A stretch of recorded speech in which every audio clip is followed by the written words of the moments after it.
Ilanchezhiyan sir ஐயா அவர்கள். So ஒவ்வொரு நாளும் நமக்கு வந்து ஒரு படம் காமிச்சிட்டு இருக்காங்க, ஒரு சினிமா படம் பார்க்கறது வந்து நமக்கு எப்பவுமே பிடித்தமான ஒரு விஷயம் எல்லாருக்கும். அந்த லெவல்ல வந்துட்டு அழகா அவங்க காமிச்சிட்டு இருக்கிறாங்க. அப்படி பாக்குறப்ப இன்னைக்கும் ஒரு நல்ல ஒரு படம், அந்த படத்துல என்ன கருத்து சொல்ல போறாங்க அப்படிங்கிறத நம்ம பார்க்க இருக்கிறோம். ஸோ இன்னைக்கு கருத்து சொல்ல வந்திருக்கும் இளஞ்செழியன் ஐயா அவர்களை நம்ம மீண்டும் ஒரு முறை வருக வருக வருக என்று இருக்கிற கூப்பி வரவேற்கிறோம். வாருங்கள் ஐயா, நீங்க என்ன கதை சொல்ல போறீங்க, அதுல என்ன கருத்து இருக்க போகுதுன்னு கேட்கறதுக்காக நாங்களாம் காத்துட்டு இருக்கோம். வாருங்கள் சார், வெல்கம். நன்றி சார், நன்றி. வணக்கம் வணக்கம். என்னுடைய குரல் கேக்குதா சார்? சரவணன் சார், ஓகேவா? தெளிவா இருக்கு சார், தெளிவா இருக்கு. Okay okay sir. வணக்கம் அன்பு நண்பர்களே. SMG குழுமத்தின் சார்பாக மீண்டும் உங்களை எல்லாம் சந்திக்கிறேன். மற்றற்ற மகிழ்ச்சியோடு, மிக்க மகிழ்ச்சியோடு நான் உங்களை சந்திக்கிறேன். ரொம்ப சந்தோஷமா இருக்கு மீண்டும் உங்களை எல்லாம் பார்ப்பதற்கு. இந்த வாய்ப்பினை எனக்கு தொடர்ந்து வழங்கி கொண்டிருக்கக்கூடிய SMG குழுமத்தின் தலைவர் சுந்தரம் சாருக்கு முதற்கனுடைய நன்றியை காணிக்கையாக்குகிறேன். அடுத்தபடியாக இந்த நிகழ்வினை ஒரு 1.5 மணி நேரம் கிளாஸ் நடத்தினா கூட திரும்பவும் அதே டெம்போவோட வந்திருக்கக்கூடிய அருமை நண்பர் சரவணன் அவர்களுக்கும் சரியான பேக்ரவுண்ட் இப்ப அமுதா மேடத்துக்கு கிடைச்சிருச்சுன்னு நினைக்கிறேன். நான் இதுல மட்டும் சொல்லல, பிசினஸ்லயும் தான் சேர்த்து சொல்றேன். ஸோ அந்த அமுதா மேடத்திற்கும் மற்றும் வந்திருக்கக்கூடிய அனைத்து நண்பர்களுக்கும் என்னுடைய வாழ்த்துக்களையும் வணக்கங்களையும் உரித்தாக்கிக் கொள்கிறேன்.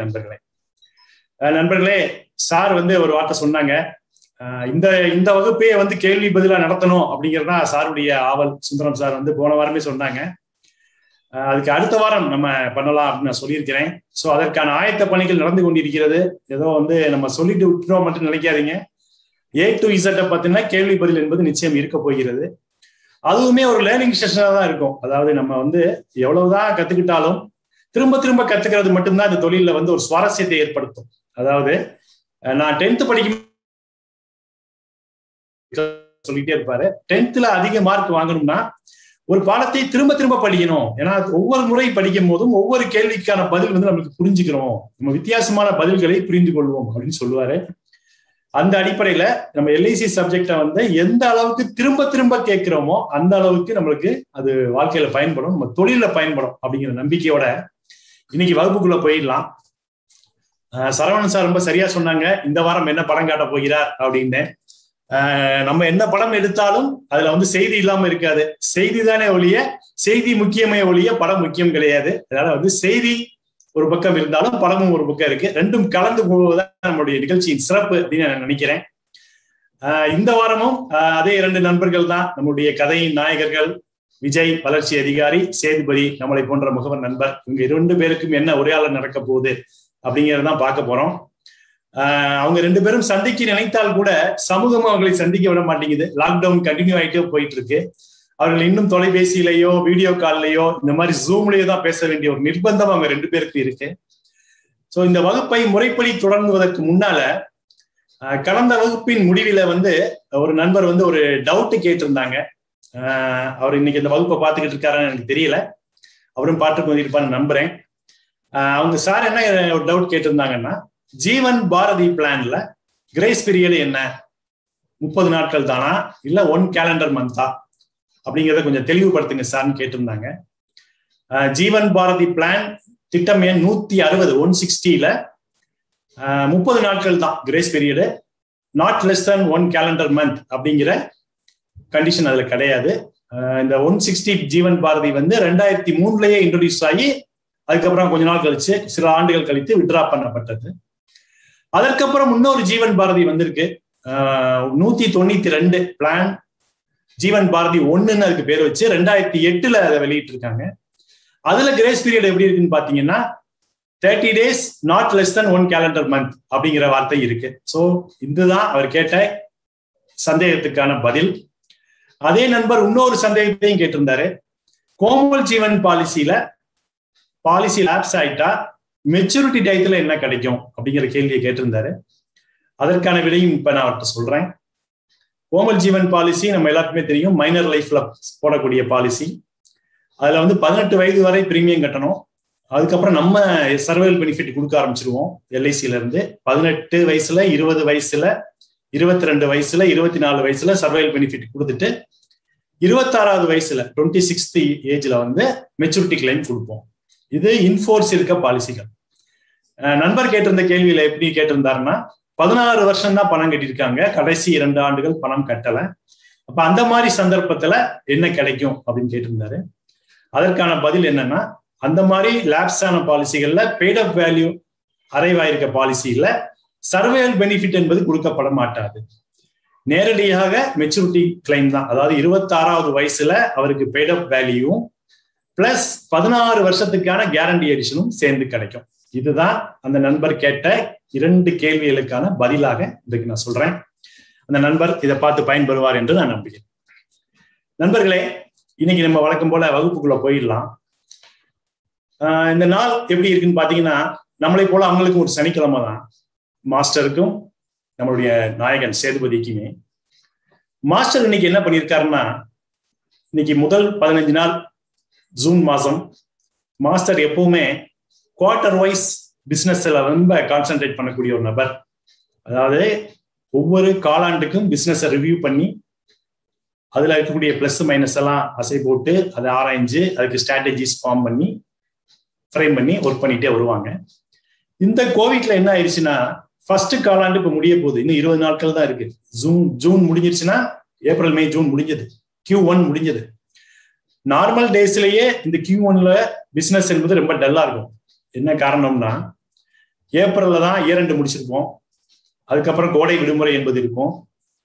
அப்புறம் மே மாதம் கூட கோடை விடுமுறை, பண்டிகை, திருவிழாக்கள்ல போயிடும். அதுக்கப்புறம் ஜூன் ஆரம்பிக்கும் போது school fees, book fees, uniform வாங்குறதுக்கு, வேன் ஃபீஸு அப்படிங்கிற ஒரு கமிட்மெண்ட் ஜாஸ்தியா இருக்கும், கஸ்டமருக்கும் சரி நம்மளுக்கும் சரி. ஸோ நார்மலா பாத்தீங்கன்னா நிறைய முகவர் நண்பர்களுக்கு இந்த முதல் காலாண்டு Q1ல வந்து பிசினஸ் என்பது கொஞ்சம் குறைவாக தான் இருக்கும். இந்த வருஷம் சொல்லவே தேவையில்லை. ஏன்னா ஆல்மோஸ்ட் மே மாதம் 10ஆம் தேதியில இருந்து இன்னைக்கு வரைக்குமே கூட ஒரு லாக்டவுன் அப்படின்னு இருக்கிறதுனால பெரிய அளவுல பிசினஸ் என்பது வர வாய்ப்பு இருக்க மாதிரி தெரியல. இருக்கிறத காப்பாத்திக்கிட்டா போதும் அப்படிங்கிற மாதிரி சூழ்நிலை வந்திருக்கு. இந்த அடிப்படையில என்ன ஸ்ட்ராட்டஜிஸை நம்ம மாஸ்டர் பண்ண போறாரு அப்படிங்கிறத நம்ம பார்க்கலாம். இப்ப அவங்களுடைய அணிக்கான மீட்டிங் நடக்க போகுதுங்க. மாஸ்டர் அணி வந்து இன்னைக்கு பேசிக்க போறாங்க என்ன பண்ணலாம். இப்ப Q1 முடிய போது, அடுத்து Q2 ஸ்டார்ட் ஆக போது. லாக்டவுன் கொஞ்சம் கொஞ்சமா தளர்வுகளோட வந்துகிட்டு இருக்கு. ஸோ Q2ல வரும்போது இன்னும் நல்லா நம்ம வெளியே போறதுக்கான வாய்ப்பு கிடைக்கும். ஸோ கொஞ்சம் ப்ரிகாஷன்ஸ் எடுத்துக்கிட்டு நம்ம வெளியே போய் என்ன மாதிரி விஷயங்களை பண்ணலாம் அப்படின்னு சொல்லி சில ஸ்ட்ராட்டஜிக் மீட்டிங்கை வந்து ஆர்கனைஸ் பண்ணி மாஸ்டர் பேசிக்கிட்டே இருக்காரு. அப்ப பேசிட்டு இருக்கும் போது ஒரு கட்டத்துல வந்து ஸ்ட்ராட்டஜி எல்லாம் சொல்லி முடிச்சாச்சு. இப்ப நண்பர்களை நீங்க ஏதாவது சொல்ல விரும்பினா சொல்லலாம் அப்படின்னு ஒரு ஓப்பன் ஃபோரத்தை ஓபன் பண்றாரு. மாஸ்டர் வந்து தன்னுடைய அணிக்கு ஓப்பன் ஃபோரத்தை ஓபன் பண்ணியிருக்காரு. நிச்சயம் உங்களுக்கு தெரிஞ்சிருக்கும், இந்த மாதிரி ஒரு ஓப்பன் ஃபோரம் வந்தோடனே முதலில் கை உயர்த்துபவர் நம்மளுடைய கதாநாயகனா தான் இருப்பாரு. சேதுபதி தான் முதல்ல கேட்கிறாரு கேள்வி. சார், நான் எனக்கு வந்து 3 கேள்வி கேட்கலாமா சார் அப்படின்னு கேட்கிறாரு. சரிப்பா கேளு. ஏன்னா வந்து மீட்டிங்ல வந்திருக்கதே சொற்ப பேர் தான். ஏன்னா ரொம்ப அணியில எல்லாரையும் நான் இணைச்சு பண்ணல. ஜூம் மீட்டிங்ல வந்து 1 hour கேப் விட்டு தான் நான் ஒவ்வொரு பேட்சா தான் பேசிட்டு இருக்கேன். ஸோ இந்த பேட்ச் தான் கம்மியான ஆட்கள் தானே இருக்காங்க, நீ கேளுப்பா அப்படிங்கிறாரு. இல்ல சார், இப்ப நான் டவுட் வந்து நீங்க பேசுனதுல கேட்க போறது இல்ல, எனக்கு வேற 3 டவுட் இருக்கு, அதை கேட்கட்டுமான்னு கேட்கிறேன். மாஸ்டர் சொல்றாரு, எப்படி இருந்தாலும் நீ கேட்காம விட போறது இல்ல, நானும் அதுக்கு பதில் சொல்லாம விட போறது இல்ல. சோ கேட்கணும் முடிவு பண்ணியாச்சு, கேட்டுற வேண்டியதான். அது எதை பத்தி வேணா இருக்கட்டும், இந்த சந்தர்ப்பத்தை பயன்படுத்தி நீ கேட்டுருங்க. பார்த்து கொண்டிருக்கக்கூடிய மற்ற நண்பர்களுக்கும் அது உபயோகமா இருந்தா ஓகே தான். இல்ல சார், இந்த லாக்டவுன் காலத்துல வந்து நிறைய சரண்டர் பண்ணணும் அப்படின்னு நிறைய பேர் கேட்க ஆரம்பிச்சிட்டாங்க. ஏன்னா வந்து இன்கம் லாஸ் என்பது நம்ம கண்கூடா பார்த்துக்கிட்டே இருக்கிற மாதிரி இருக்கு. இந்த லாக்டவுன்ல வந்து இன்கம் குறையுது, இன்கம் இல்லாத சூழ்நிலை நிறைய பேருக்கு இருக்கு. அப்ப நிறைய பேர் சரண்டர் பண்ணணும் நிறைய ப்ரெஷர் பண்ணாங்க. நீங்க நிறைய ஐடியாலாம் கொடுத்துருக்கீங்க, இந்த சரண்டரை வந்து எப்படி தாண்டி வருவது அப்படிங்கிறத பத்திலாம் நீங்க நிறைய எங்களுக்கு சொல்லி கொடுத்துருக்கீங்க. அதெல்லாம் நம்ம பயன்படுத்தினா கூட சில பேர் கண்டிப்பா வம்படியா இந்த சரண்டர் பண்ணி தான் ஆகணும் அப்படின்னு சொல்லி பண்றாங்க சார். அப்ப வந்து ஒரு பார்ட்டி வந்து ரொம்ப கம்பல் பண்ணி சரண்டர் கொடுத்துட்டாரு. நானும் ஆபீஸ்ல போய் அதை கொடுத்துட்டு வந்துட்டேன். ஆனால் கொடுத்துட்டு வந்துட்டு 2 நாள்ல அந்த பார்ட்டி துரதிர்ஷ்டவசமாக இறந்து போயிட்டாரு. நான் உடனே விழுந்தடிச்சுட்டு ஆபீஸுக்கு ஓடினேன். நல்ல வேலை சார், அன்னைக்குதான் அவங்க அதை ப்ராசஸ் பண்ண போனாங்க. ஆனால் ப்ராசஸ் பண்றதுக்கு முன்னாடி நான் சொல்லிட்டேன், இது வந்து அவர் இறந்து போயிட்டாரு, நிப்பாட்டுங்கன்னு நான் சொல்லிட்டேன். இப்ப அலுவலகத்துல என்ன சொல்றாங்கன்னா, சரண்டர் கொடுத்த அன்னைக்கு அவர் உயிரோட இருந்தாரு, ஆனால் ப்ராசஸ் பண்றதுக்கு முன்னாடி இறந்து போயிட்டாரு. இதை எப்படி நம்ம அடுத்து ப்ரொசீட் பண்றதுக்கு நாங்க கேட்டுட்டு சொல்றோம் அப்படின்னு சொல்லியிருக்காங்க. நீங்க உங்களுக்கு தெரியுமா சார் இதை என்ன பண்ணுவாங்க அப்படின்னு மாஸ்டருக்கு ஒரு வித்தியாசமான கேள்வியை சேதுபதி முன் வச்சிருக்காரு. இன்னைக்கு காலையிலேயே இந்த மீட்டிங் முடிஞ்ச உடனே ஒரு வித்தியாசமான ஒரு கேள்வியை முன் வச்சிருக்காரு. இதுக்கு மாஸ்டர் என்ன சொல்றாருன்னா, அப்பா இது ரொம்ப சிம்பிள் தான், இது ஒன்றும் பெரிய டெக்னிக்கலா ஒன்றும் பெருசா கவலைப்பட வேண்டாம், இது டெத் கிளைமா தான் ட்ரீட் பண்ணுவாங்க, அதுல எந்த மாற்றமும் கிடையாது. என்ன காரணம்னா, சரண்டர் பேமெண்ட் இன்னும் ப்ராசஸ் ஆகல. சரண்டர் பேமெண்ட் ப்ராசஸ் ஆயிருந்தா கூட அவர் அக்கௌண்ட்டுக்கு பணம் போன அன்னைக்கு அவர் இறந்து போயிருந்தாலுமே அது டெத் கிளைமா தான் ட்ரீட் பண்ணுவாங்க. பணம் போட்ட மறுநாள் அவர் இறந்து போயிருந்தா வேணா அது சரண்டர் முடிஞ்சு போச்சுன்னு சொல்லலாமே ஒழிய இன்னும் ப்ராசஸே ஆரம்பிக்கல. இதுக்கு பேர் தான் டீம்டு ரீஇன்ஸ்டேட்மெண்ட் அப்படின்னு அவர் சொல்றாரு. ஒரு வார்த்தையை டீம்டு டு பி ரீஇன்ஸ்டேட்டட் அப்படின்னு சொல்றாரு மாஸ்டர். இப்ப இவரு சேதுபதி கேட்கிறாரு, சார் இந்த ரீஇன்ஸ்டேட்மெண்ட்ங்கிற வார்த்தை பொதுவா ஏஜென்சிக்கு தானே நீங்க பயன்படுத்துவீங்க, ஏஜென்சி டெர்மினேட் ஆயிட்டாங்க அவங்களை ரீஇன்ஸ்டேட் பண்ணணும்னு சொல்லுவீங்க, இப்ப நம்ம புதுசா பாலிசியில இந்த வார்த்தையை சொல்றீங்களே சார் அப்படின்னு. நண்பர்களே, இந்த மீட்டிங்கான தலைப்பை நான் கொடுக்கும்போது கூட 2-3 நண்பர்கள் போன் பண்ணி விசாரிச்சாங்க, சார் ரீஇன்ஸ்டேட்மெண்ட் மட்டும் போட்டிருக்கீங்க, அது பாலிசி சம்பந்தப்பட்ட ரீஇன்ஸ்டேட்மெண்டா இல்ல ஏஜென்சி சம்பந்தப்பட்ட ரீஇன்ஸ்டேட்மெண்டா அப்படின்னு கேட்டாங்க. அதை நீங்க கதையை பார்த்து தெரிஞ்சுக்கன்னு நான் உங்களுக்கு பதில் சொன்னேன். இன்னைக்கு அதை பார்த்து கொண்டிருப்பாங்கன்னு நம்புறேன். நண்பர்களே, நம்ம நடத்துறது A to Z policy servicing. அதனால பாலிசி சம்பந்தப்பட்ட ரீஇன்ஸ்டேட்மெண்ட்டை தான் இங்க நம்ம டிஸ்கஸ் பண்ண முடியும். ஸோ ஏஜென்சி ரீஇன்ஸ்டேட்மெண்ட்ங்கிறது தனியான டாபிக், அது இந்த அரங்கத்துக்கு பொருத்தமாக இருக்காதுன்னு நான் நம்புறேன். ஸோ இப்ப மாஸ்டர் தொடர்ந்து சொல்றாரு, இல்லப்பா ஒரு சரண்டரான பாலிசியவே கூட திரும்ப ஃபோர்ஸுக்கு கொண்டு வர முடியும், நடப்புக்கு கொண்டு வர முடியும். ரீஇன்ஸ்டேட்மெண்ட்னா என்ன அர்த்தம்னா திருப்பி பழைய நிலைக்கே கொண்டு வந்துடுறது, அதுக்கு பேர் தான் ரீஇன்ஸ்டேட்மெண்ட், வேற ஒண்ணுமே கிடையாது. இப்போ பாலிசி லேப்ஸா இருந்தா ரிவைவல் பண்றோம் இல்லையா, அது ரிவைவல்னு சொல்லுவோம், புதுப்பிக்கிறது, பழைய நிலைமைக்கு கொண்டு வந்துட்டோம் ஃபோர்ஸுக்கு. இப்ப கான்ட்ராக்டை க்ளோஸ் பண்ணி சரண்டர் பேமெண்டே வாங்கியிருந்தா கூட நம்ம திரும்பவும் அந்த பாலிசியை பழைய பொசிஷனுக்கே கொண்டு வர முடியும், அதுக்கு பேர் தான்ப்பா ரீஇன்ஸ்டேட்மெண்ட்னு சொல்லுவாங்க. ஸோ அப்ப மாஸ்டர் சொன்ன உடனே நம்ம சேதுபதிக்கு மட்டும் இல்லைங்க, கேட்டுக்கொண்டிருந்த எல்லாருக்குமே ஒரு புதிய செய்தியா தான் இருந்தது. ஸோ அப்ப சரண்டர் பண்ண பாலிசியை கூட நம்ம ரீஇன்ஸ்டேட் பண்ண முடியுமா சார், திருப்பி கொண்டு வர முடியுமா சார், இதுல என்ன சார் நன்மை இருக்க முடியும்னு இன்னொரு நண்பர் ஒரு துணை கேள்வி எழுப்புறாரு. சேதுபதிக்கு ஆதரவாக ஒரு துணை கேள்வி எழுப்புறாரு. இப்ப இதுக்கு சேதுபதியே பதில் சொல்றாரு பாருங்க. அப்பா ஒண்ணு இல்லப்பா, ரீஇன்ஸ்டேட் பண்ணா பழைய பொசிஷனுக்கு பாலிசி வந்துடும், ஏற்கனவே அவர் எத்தனை வருஷம் கட்டியிருக்காரோ அது கண்டினியூ ஆகும், அத்தனை வருஷம் போனஸ் பாதுகாக்கப்படும். முக்கியமான பாயிண்ட், இப்ப புது பாலிசி போட்டா இன்னையில இருந்தா போனஸ் ஸ்டார்ட் ஆகும். ஒரு சரண்டர் பாலிசியை ரீஇன்ஸ்டேட் பண்ணோம்னா அவர் எத்தனை ஆண்டுகள் கட்டியிருக்காரோ அத்தனை பயன்களும் திரும்ப பெறப்படுது இல்லையா அந்த பாலிசியில, அது எவ்வளவு பெரிய விஷயம் சார். அந்த ஆங்கிள் தான் சொல்றாங்க. சார் இன்னும் நீங்க சொல்லுங்க, இப்ப எத்தனை வருஷம் ஆயிருந்தாலும் ரீஇன்ஸ்டேட் பண்ண முடியுமா, போன வருஷம் சரண்டர் பண்ணியாச்சு, இந்த வருஷம் நான் ரீஇன்ஸ்டேட் பண்ணிக்க முடியுமா? அப்படி இல்லப்பா, சரண்டர் பண்ணி 6 மாசத்துக்குள்ளதான் ரீஇன்ஸ்டேட்மெண்ட் அலோவ் பண்ணுவாங்க, முதல் பாயிண்ட். 2வது பாயிண்ட், 1/1/2014 அப்புறம், அதாவது இந்த 814 ஆரம்பிச்சு இல்லையா பிளானு, அதுக்கப்புறம் வரக்கூடிய பாலிசிகள்ல இந்த ரீஇன்ஸ்டேட்மெண்ட் ஆப்ஷன்ங்கிறதே கிடையாது. ஒன்ஸ் சரண்டர் பண்ணியாச்சுன்னா பண்ணதுதான், அதை திருப்பி பழைய நிலைக்கு கொண்டு போக முடியாது. பழைய பாலிசிகள், அதாவது 1/1/2014 முன்னாடி விற்கப்பட்ட பாலிசிகளுக்கு ரீஇன்ஸ்டேட்மெண்ட் ஆப்ஷன் இன்னைக்கு வரைக்குமே இருக்கு. சரண்டர் பண்ணிட்டு ஒரு 6 மாசத்துக்குள்ள ரீஇன்ஸ்டேட்மெண்ட் ஆயிடலாம். என்ன ஒரே கண்டிஷன்னா 6 மாசத்துக்குள்ள அவங்க என்ன சரண்டர் தொகை வாங்கிட்டு இருந்தாங்களோ பேமெண்ட், அதை எல்ஐசிக்கு திருப்பி கட்டணும். கட்டும் போது வட்டியோட கட்டணும், 10.5% வட்டியோட கட்டணும்ப்பா. குறைஞ்சது 6 மாசம் வட்டி கட்டணும். அதாவது 6 மாசம் வட்டி அவங்க கட்டியாகணும். 2வது மாசத்திலே ரீஇன்ஸ்டேட்மெண்ட்டுக்கு வந்தா கூட 6 மாசம் வட்டி கட்டணும் அப்படின்னு சேதுபதி கேட்கிறாரு. இது ஏன் சார் இப்படி ஒரு ரூலு? இல்ல, இது நினைச்சால் வெளியே போய்கிட்டு நினைச்சா உள்ள வர்ற சமாச்சாரம் இன்சூரன்ஸ் கிடையாது. ஏன்னால் ஒருவர் நம்ம எல்ஐசியில தொடர்ந்து பணம் கட்டுவார், இத்தனை வருஷம் நீடிப்பார் அப்படிங்கிற ஒரு நம்பிக்கையில தான் எல்ஐசி பிரீமியத்தெல்லாம் ஸ்ட்ரக்சர் பேஸ் பண்ணி வச்சிருக்கு. இந்த மாதிரி சில பேர் வெளியே போறதுனால நம்மளுக்கு என்ன பாதிப்பு வரும்னா, நம்ம வச்சிருக்கக்கூடிய அசம்ஷன், நம்ம பேஸ் வச்சிருக்க பிரீமியத்துடைய தொகையை பாதிக்கப்படும். இத்தனை பேர் வெளியே போறாங்க, திடீர்னு வெளியே போறாங்க அப்படின்னா இருக்கிறவங்களுக்கு நம்ம கொடுக்கக்கூடிய விஷயங்கள்ல கம்மி பண்ற மாதிரியான ஒரு சூழ்நிலை வந்துடும். அதை டிஸ்கரேஜ் பண்ணணும் அப்படிங்கிறதுக்கு தான் நம்ம ரீஇன்ஸ்டேட் ஆனா 10% வட்டி கட்டணும். ஏன்னா அடிக்கடி போயிட்டு இஷ்டத்துக்கு போனா இஷ்டத்துக்கு வரலாம் அப்படிங்கிற மாதிரியான ஒரு எண்ணம் வந்துடக்கூடாது மக்களுக்கு. எப்ப வேணாலும் வெளியே போய்க்கலாம், எப்ப வேணா உள்ள வந்துக்கலாம் காசு கட்டினா அப்படின்னு ஒரு எண்ணம் வந்துடக்கூடாதுங்கிறதுக்காக தான் 10% வட்டி 6 மாச வட்டியை கட்டணும்னு சொல்றோம். இதை கேட்டுக்கொண்டிருந்த இன்னொரு நண்பருக்கு இன்னொரு டவுட்டு, சார் இது பார்ட்டியா வந்து சரண்டர் பண்ணா திருப்பி கொண்டாந்துக்கலாம்னு சொல்றீங்க. நீங்க ஒரு 2 மாசத்துக்கு முன்னாடியோ 3 மாசத்துக்கு முன்னாடியோ ஃபோர்க்ளோஷரை பத்தி ரொம்ப தெளிவா சொன்னீங்க. அப்ப ஃபோர்க்ளோஷர் ஆன பாலிசியும் ரீஇன்ஸ்டேட் பண்ணிக்கலாமா சார்னு கேட்க. தாராளமா தம்பி சேதுபதி, நீங்களும் கேட்டுக்கங்க. ஃபோர்க்ளோஷர் ஆன பாலிசியும் ரீஇன்ஸ்டேட் பண்ணிக்கலாம். என்ன ஒரே ஒரு கண்டிஷன்னா, லோன் இன்ட்ரெஸ்ட் டியூல இருந்து 5 வருஷம் முடிஞ்சிருக்க கூடாது. அது ஃபோர்க்ளோஷர் ஆன பாலிசிக்கு.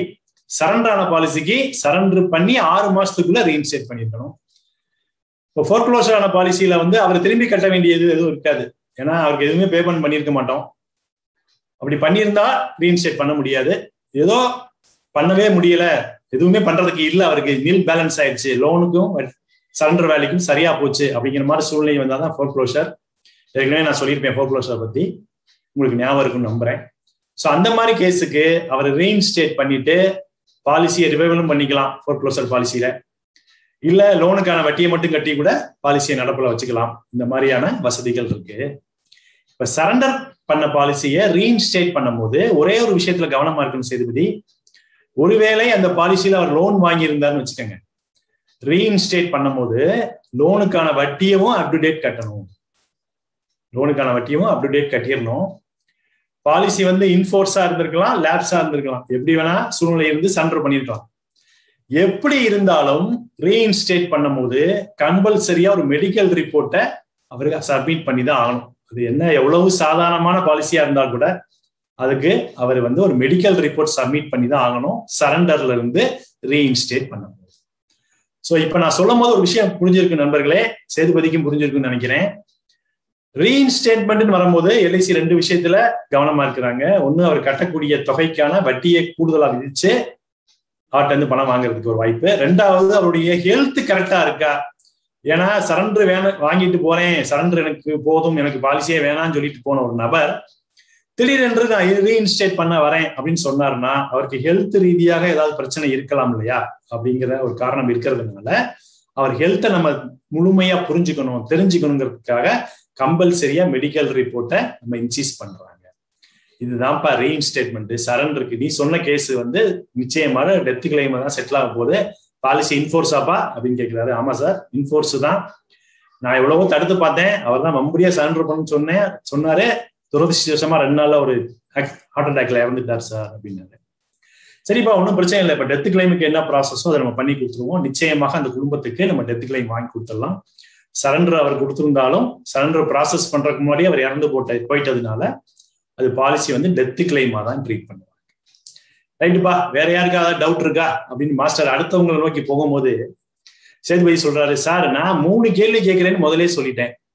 நீங்க ஒரு கேள்விக்கு ஆன்சர் சொல்லி முடிச்ச உடனே மத்தவங்களை கேட்டா அதுக்கு என்ன சார் அர்த்தம்? எனக்கு வாய்ப்பு இன்னும் முடியலையே சார். அப்படியாப்பா, நீ 3ன்னு சொல்லியிருந்தியா? சரி, நான் ஃப்ளோல மறந்துட்டேன். சரி பரவாயில்ல, அடுத்த கேள்வியை கேளுப்பா. சார், இதுவும் வந்து ஒரு கஷ்டமான ஒரு சூழ்நிலை தான். நம்ம வந்து இந்த சூழ்நிலையில பாலிசி பிடிக்கிறதே எவ்வளவு கஷ்டம்னு நம்ம எல்லா நண்பர்களுக்கும் தெரியும்.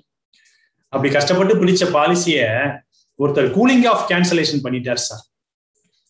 நம்ம டீம்ல என்னுடைய சர்வீஸ்லயே, ஏஜென்சி சர்வீஸ்லயே இதான் ஃபர்ஸ்ட் கேஸ் சார். அவருக்கு யாரும் என்ன கைட் பண்ணாங்கன்னு தெரியல. பாலிசி எடுத்து 15 நாளைக்குள்ள ஆபீஸ்ல போய் கூலிங் ஆஃப் கேன்சலேஷன் பண்ணி அந்த பாலிசியை க்ளோஸ் பண்ணிட்டார் சார். அப்ப எவர் சொல்றாரு, மாஸ்டர் என்னப்பா இன்னைக்கு பூரா சரண்டர் கேஸாவே சொல்றியப்பா, இன்ஃபோர்ஸ் இந்த பாலிசி சரண்டர் பண்ணாருன்னு சொன்னேன், இப்ப புதுசா போட்ட பாலிசியும் ஒருத்தர் சரண்டர் பண்றான்னு சொல்ற, இன்னைக்கு என்னப்பா இது சரண்டர் டேவா? இது என்னப்பா அது? நான் என்னமோ ஒரு ஸ்ட்ராட்டஜி எல்லாம் நடத்திக்கிட்டு இருந்தேன், பிசினஸ் ஸ்ட்ராட்டஜிக்கு, நீ என்னமோ சரண்டர் பத்தியே பேசுறீங்கப்பா. இல்ல சார், இந்த 2 அனுபவம் எனக்கு புதிதா இருந்ததுனால உங்களை நான் தனியா போய் தான் கேட்கணும்னு நினைச்சேன். ஆனா இப்ப நம்ம சந்திச்சுக்கிறதுக்கே வாய்ப்பு கம்மியா இருக்கு இல்லையா, அதனால வந்து சந்தர்ப்பம் கிடைக்கும் போது நான் கேட்டுறேன் சார் அப்படிங்கிறாரு. சரிப்பா, நீ சொல்லுப்பா என்ன நடந்துச்சு? இல்ல சார், நான் ஒரு பாலிசி போட்டு கொடுத்தேன் ஒருத்தருக்கு, பாண்ட் எல்லாம் வாங்கி கொடுத்தாச்சு, 15 நாள் முடியறதுக்குள்ள கூலிங் ஆஃப் பண்ணலாம் ஒரு ஆப்ஷன் இருக்கு, அது எல்லாருக்குமே தெரியும். நம்ம ஆனா பார்ட்டிட்டு அதை சொல்றதும் கிடையாது, ஏன்னா அது வந்து டிஸ்கரேஜ் ஆயிரும் அப்படிங்கிற நம்ம சொல்றது இல்லை. ஆனால் எவரு போய் யாரு என்ன சொன்னாங்கன்னு தெரியல, இவர் போய் அதுக்கு எழுதி கொடுத்து வாங்கிட்டு வந்துட்டு என்கிட்ட சொல்றாரு, ஏப்பா 15 நாளைக்குள்ள வித்ட்ரா பண்ணிக்கலாம்னு ஆப்ஷன் இருக்கு, ஆனா கட்டின காசை கொடுக்க மாட்டீங்களாப்பான்னு கேட்கிறாரு சார். கட்டின காசு குறைஞ்சதுனால என்ன கூப்பிட்டு கேட்டிருக்காரு, இல்லைன்னா அந்த மனுஷன் என்னட்டு கேட்டிருக்கவே மாட்டாரு. எனக்கு இந்த மேட்டரே தெரியாம கூட போயிருக்கும். சரிப்பா, இப்போ சந்தேகம் என்ன, அந்த பார்ட்டி தான் போயிட்டாரு, விட வேற பார்ட்டியா பார்ப்போம், இப்ப என்ன பண்றது அப்படின்னு மாஸ்டர் சொல்றாரு. என் சந்தேகம் அது இல்லை சார். நான் ஆபீஸ்ல போய் அப்புறம் விசாரிச்சேன் ஒரு நாள், இதுக்காக ஆபீஸுக்கு போனேன். எங்க கூலிங் ஆஃப் கேன்சலேஷன் நடந்தா கட்டின காசை கொடுக்க மாட்டோமாம்ல, என்ன சார் அதுல விஷயம் இருக்கு அப்படின்னு நான் கேட்டேன். உடனே அவங்க வந்து கேட்டாங்க, என்ன சேதுபதி உங்க பார்ட்டி ஒருத்தர் வந்து பயங்கர பிரச்சனை பண்ணிட்டார்ல, அவருக்கு கூலிங் ஆஃப் பண்ணியே அவன் தலையில நின்றுட்டாரு ஆபீஸ்ல, நம்மளும் எவ்வளவு சொல்லி பார்த்தோம், உங்களுக்கு போன் பண்ணலாம் கூட நினைச்சோம், கோவிட் பீரியட்ல நீங்க எப்படி இருப்பீங்கன்னு தெரியல, போன்லாம் 2 கூட அடிச்சோம், நாட் ரீச்சபிள் வந்துச்சு, ஆனால் அதனால வேற வழி இல்லாம அவரை அங்கிருந்து வெளியே அனுப்பணும், அவரை டிஸ்போஸ் பண்ணுங்கிறதுக்காக செஞ்சு கொடுத்தாச்சு, கோச்சிக்காதீங்க, இந்த பாருங்க அவருக்கு என்ன பேமெண்ட் ஆயிருக்குன்னு எடுத்து காட்டிட்டாங்க சார். பார்த்தா அதுல வந்து ஸ்டாம்ப் வேல்யூன்னு பிடிச்சிருக்காங்க, அப்புறம் பாண்டு ஏதோ ப்ரிப்பரேஷன் சார்ஜ் மாதிரிலாம் பிடிச்சிருக்காங்க, அதுல ரிஸ்க் பிரீமியம்னு ஒண்ணு பிடிச்சிருக்காங்க சார். அது என்ன சார் ரிஸ்க் பிரீமியம்? அந்த ரிஸ்க் பிரீமியத்தை பத்தி நீங்க சொல்லுங்க சார். அதுக்குதான் சார் நான் கேட்க வந்தேன். நான் கேட்க வந்தது கூலிங் ஆஃப் கேன்சலேஷன் பத்திலாம் இல்ல சார், ரிஸ்க் பிரீமியத்தை எதுக்கு சார் பிடிக்கிறாங்க, அது என்ன சார் எனக்கு புரியல அப்படின்னு. தம்பி நல்லா கேள்வி கேட்டிருக்க. இது வந்து ஒவ்வொரு இன்சூரன்ஸ் ஏஜென்ட்டும் தெரிந்து கொள்ள ஒரு விஷயம். நம்ம அடிப்படையா என்ன பண்றோம்னா, நம்ம அடிப்படை தொழிலே என்னன்னா ரிஸ்கை கவர் பண்றதான. இன்சூரன்ஸ்ங்கிறது என்ன, இறப்பினால் ஏற்படக்கூடிய இழப்பை ஈடு செய்வதற்கான ஒரு முயற்சி தான் இன்சூரன்ஸ் ஒரு அளவுக்கு பைனான்சியலா. அப்ப அதுல ஃபர்ஸ்ட் வந்து ரிஸ்க் பிரீமியம், அதாவது இன்சூரன்ஸோட மெயின் தொழிலே ரிஸ்கை கவர் பண்றதுதான். காலப்போக்குல அதுலதான் இந்த ஆட் ஆன் பண்ணதுதான் இந்த சேவிங்ஸ் போர்ஷன்லாம். ஆரம்ப கட்ட காலத்துலலாம் வந்து ரிஸ்க் மட்டும் தான் கவர் ஆச்சு. இன்னைக்குமே நம்ம டேர்ம் இன்சூரன்ஸ்லாம் வச்சிருக்கோம்ல, அது எது கவர் பண்ணுது, ரிஸ்கை மட்டும் தானே கவர் பண்ணுது. ஸோ அப்போ ஒவ்வொரு திட்டத்திலையும் ரிஸ்க் பிரீமியம் என்பது இருக்கும், 1% என்பது இருக்கும், குறிப்பிட்ட அளவு ரிஸ்க் பிரீமியம் என்பது இருக்கும். அதைத்தான் அவங்க பிடிச்சிருக்காங்க. இந்த கூலிங் ஆஃப்ல என்ன இருக்குன்னா, நீங்க பாலிசி போட்டுட்டீங்க, அவர் எத்தனாவது நாள் போய் சரண்டர் பண்ணாராம், ஒரு பாண்டு கொடுத்த 5ஆவது நாளோ 6ஆவது நாளோ போயிருக்காரு சார். அப்ப பாலிசி போட்டதுல இருந்து பாண்டு கொடுத்துருக்கோம், பாண்டு கொடுத்ததுல இருந்து 6ஆவது நாள், கிட்டத்தட்ட ஒரு 10 நாள் வச்சுக்கோமே. இந்த 10 நாள் அவருக்கு இன்சூரன்ஸ் கவரேஜ் எல்ஐசி கொடுத்துருக்கா இல்லையா? ஆமா சார் கொடுத்துருக்கு. இந்த 10 நாளைக்குள்ள அவருக்கு ஏதாவது இறப்பு ஏற்பட்டிருந்தால் அவருக்கு ஃபுல் சம்மர்ஷூட் எல்ஐசி கொடுத்துருக்குமா? கொடுத்துருக்காரு, கண்டிப்பா கொடுத்துருக்கும் சார். அந்த 10 நாளைக்கான பிரீமியத்தை எல்ஐசி பிடிச்சுக்குதுப்பா. கவரேஜை ஃப்ரீயா கொடுக்க முடியுமா? அதுக்குதான் ரிஸ்க் பிரீமியத்தை மட்டும் பிடிச்சுக்குது. இதுக்கு இடையில இன்னொரு முகவர் நண்பர் கேட்கிறாரு, சார் அவருக்குத்தான் 15 நாள் டைம் எல்ஐசி கொடுத்துருக்கு, எல்ஐசியில் ஐஆர்டிஏவே கொடுத்துருக்கு, 15 நாளைக்குள்ள நீங்க ரிட்டர்ன் பண்ணிக்கலாம்னு ஒரு ஆப்ஷன் கொடுத்துருக்கு. அப்புறம் ஏன் சார் நம்ம ரிஸ்க் பிரீமியத்தை கழிக்கணும், அவருக்கு எதுக்கு சார் குறைக்கணும்? தம்பி நீ நல்லா ஞாபகம் வச்சுக்கோ, அவருக்கு ஆப்ஷன் வந்து 15 நாள் கொடுத்துருக்குது, அவருக்கான ஒரு உரிமை. அதை எக்ஸசைஸ் பண்ணுவாரா மாட்டாரா, அதை உரிமையை பயன்படுத்துவாராங்கிறதெல்லாம் யாருக்குமே தெரியாது. இப்ப சேதுபதி ஒரு நல்ல வார்த்தை சொன்னாரு, அவர் முகவர்மை எடுத்ததுல இருந்து இன்னைக்குதான் ஃபர்ஸ்ட் கூலிங் ஆஃப் பண்ணியிருக்காங்க அவருடைய முகவர்மை சரித்திரத்திலேயே. எந்த பார்ட்டி என்னைக்கு இதை பயன்படுத்துவார்னு யாருக்கும் தெரியாது. அவர் சொல்ற வரைக்கும் அந்த ரிஸ்க் கவரேஜ் கண்டினியூ ஆகுது இல்லையா? அதுல யாருக்காவது இந்த மாற்று கருத்து இருக்கா? யாருக்காவது அது புரியாம இருக்கான்னு கேட்கிறாரு மாஸ்டர். எல்லாருமே ஒருமித்த குரல்ல சொல்றாங்க, ஆமா சார் அவர் பாண்டை வந்து திருப்பி கொடுக்குற வரைக்கும் எனக்கு வேணாம்னு சொல்ற வரைக்கும் ரிஸ்க் கவரேஜ் இருக்கு. அப்ப அந்த ரிஸ்க் கவரேஜுக்கான பிரீமியத்தை அவர் கட்டி தான் ஆகணும். அதனாலதான் அந்த ரிஸ்க் பிரீமியத்தை பிரிக்கணும். நண்பர்களே, இப்போ நல்ல ஒரு டாபிக்கை வந்து சேதுபதி எனக்கு கொடுத்துருக்காரு. இந்த ரிஸ்க் பிரீமியத்தை வந்து வெறுமனே கூலிங் ஆஃப் அப்படிங்கிற விஷயத்தோட மட்டும் நான் ஒப்பிட்டு பார்க்கல. நம்ம வாங்கக்கூடிய ஜிஎஸ்டியுமே ரிஸ்க் பிரீமியத்துக்கு தான் வாங்குறோங்க, சேவிங்ஸ் போர்ஷனுக்கு நம்ம ஜிஎஸ்டி வாங்குறதே கிடையாதுங்க அப்படின்னு மாஸ்டர் ஒன்று சொல்றாரு. உடனே இவங்களுக்குலாம் ரொம்ப ஆச்சரியமா இருக்கு, முகவர் நண்பருக்கும் சேதுபதி உட்பட. என்ன சார் சொல்றீங்க, நம்ம ஜிஎஸ்டி வந்து ரிஸ்க் பிரீமியத்துக்கு மட்டும்தான் வாங்குறோமா, சேவிங்ஸ் போர்ஷனுக்குலாம் வாங்குறது இல்லையா? அப்படியா? ஆமாப்பா, ஜிஎஸ்டி ஆக்ட் படி ரிஸ்க் பிரீமியத்துக்கு 18% ஜிஎஸ்டி அப்படிங்கிறது தான் ஜிஎஸ்டி ஆக்ட்ல இருக்கு. எல்ஐசி என்ன பண்ணுதுன்னா, சேதுபதி நீங்க இப்ப போட்ட பிளான் என்னது, கூலிங் ஆஃப் பண்ணது என்ன பிளான் கேக்குற? ஜீவன் லாபு சார். ஜீவன் லாப்ல ஃபர்ஸ்ட் இயர்ல ஜிஎஸ்டி எவ்வளவுப்பா வாங்கினாங்க? 4.5% வாங்கினாங்க சார். ஆனா கவர்மெண்ட்ல என்ன சொல்லியிருக்கு, ஜிஎஸ்டிக்கு 18% வாங்கணும்னு சொல்லியிருக்கு. ஆனா எல்ஐசி எவ்வளவு வாங்கியிருக்கு? 4.5% தான் வாங்கியிருக்கு. ஆமா இல்ல சார், இப்பதான் எங்களுக்கே தோணுது, இந்த 18%ங்கிறது டேர்ம் இன்சூரன்ஸுக்கு எல்லாம் இருக்கு, ஹெல்த் இன்சூரன்ஸுக்கெல்லாம் இருக்கு, நம்ம கேள்விப்பட்டிருக்கோம். ஆமாப்பா, டேர்ம் அசூரன்ஸ்ல எல்லாமே ரிஸ்க் பிரீமியம் தான், அதுல சேவிங்ஸ் போர்ஷனே கிடையாது. ஹெல்த் இன்சூரன்ஸ்ல எல்லாமே ரிஸ்க் பிரீமியம் தான், அதுல ரிட்டர்னே கிடையாது. அதனால அதை முழுமையா 18% சார்ஜ் பண்ணிருது எல்ஐசி. ஆனால் நீங்க சொன்ன ஜீவன் லாப்லயோ, ஜீவன் உமங்லையோ, என்டோமெண்ட்லயோ சேவிங்ஸ் போர்ஷனும் இருக்கு இல்லையா, அவர்களுக்கு திருப்பி தரப்போறோம், சம்மஷூடையும் போனஸையும் தரப்போறோம். அப்ப அந்த சேவிங்ஸ் போர்ஷனுக்கான பிரீமியத்துக்கு நம்ம ஜிஎஸ்டி சார்ஜ் பண்றது கிடையாது. அதை எப்படி நம்ம எல்ஐசி ஒரு கணக்கு வச்சிருக்குன்னா, நீங்க போட்ட ஜீவன் லா பாலிசியை வச்சு நான் சொல்றேன். சேவிங்ஸ் பிளான்ல பூரா ஃபர்ஸ்ட் இயர்ல ரிஸ்க் பிரீமியம் 25%, செகண்ட் இயர்ல இருந்து அந்த 25% குறைஞ்சிக்கிட்டே வருது. ஏன்னா நம்ம வாங்குறது லெவல் பிரீமியம், யூனிஃபார்ம் பிரீமியம். வருஷம் கூடுனாலும் நம்ம பிரீமியத்தை மாத்துறது இல்ல, பார்ட்டியோட வயசு மாறினாலும் நம்ம பிரீமியத்தை மாத்துறது இல்ல. சோ அதனால 25% தான் ரிஸ்க் பிரீமியம், மீதி 75% மிச்ச பிரீமியம் இருக்கு. அதுல ஏபி பிரீமியம் இருக்கும், ரைடர் பிரீமியம் இருக்கும், சேவிங்ஸ் போர்ஷன் பிரீமியமும் இருக்கும். அப்ப இந்த ரிஸ்க் பிரீமியத்துல 25% சொல்றேன், அந்த 25க்கு 18% நீங்க பாருங்களேன், இந்த 4.5ங்கிறது கரெக்ட் ஆகும்.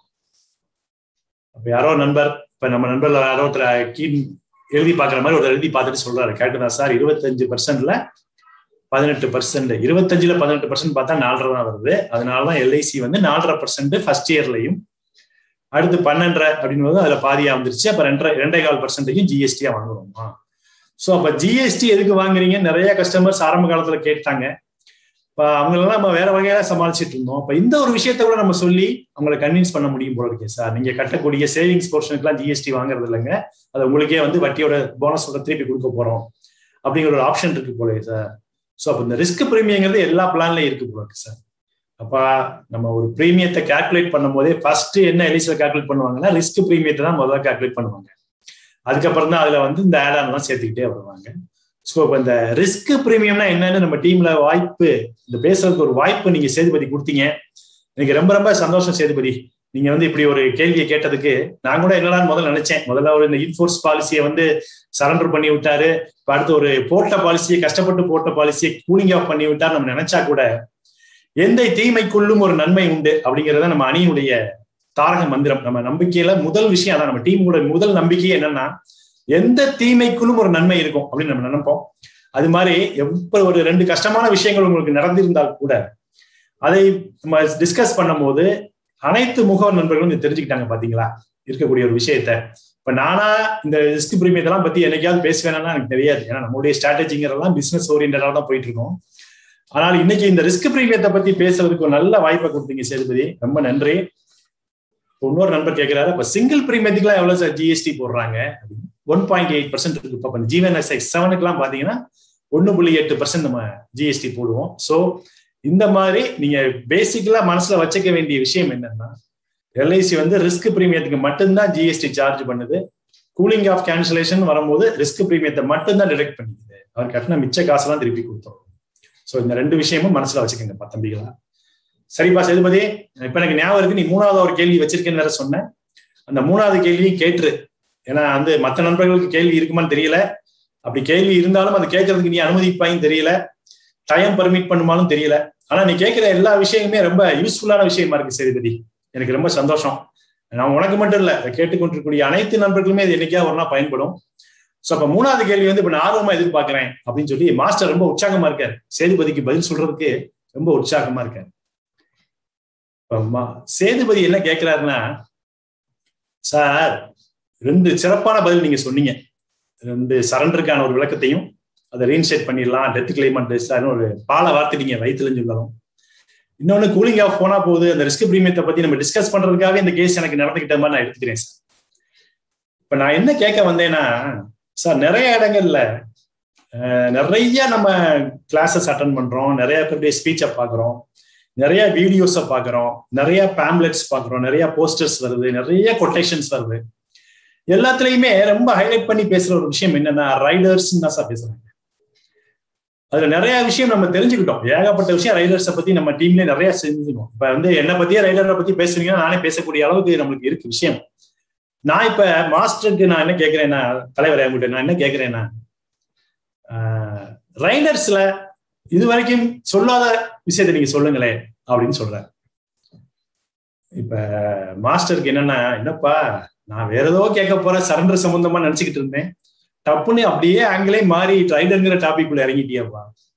யாருமே சொல்லாத விஷயத்தை எப்படிப்பா சொல்ல முடியும்? தம்பி சேதுபதி, நீ ஒரு விஷயத்த புரிஞ்சுக்க. எந்த விஷயமா இருந்தாலும் சரி, நம்ம டிஸ்கஸ் பண்ற எந்த விஷயமா இருந்தாலும் சரி, அது எல்ஐசி சம்பந்தப்பட்டது. அந்த விஷயங்கள்லாம் எல்ஐசினால் டிசைன் பண்ணப்பட்டது.